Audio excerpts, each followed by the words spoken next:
Sabahımız xeyir. Bugün ayın 7'si. Maşallah qəşəng hava var.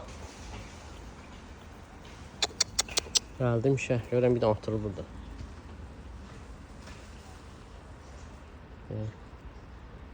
Əblağdır necə?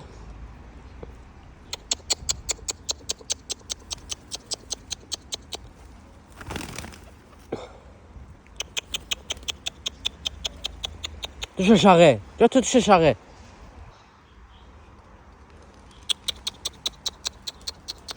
Gəlmək istəyir, görə gələcək.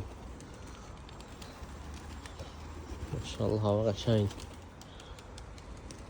Ünvanımız onu kəndi. Tutulma quşlar istəyən olsa xəbər nesin? 10 manatdan var. Gəlsə heç apa. Drakonlardan başqa.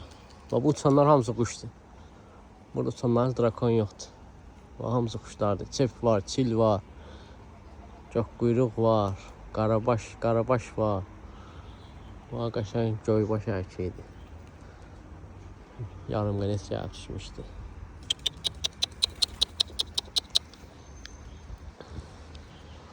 Ünvanımız ona.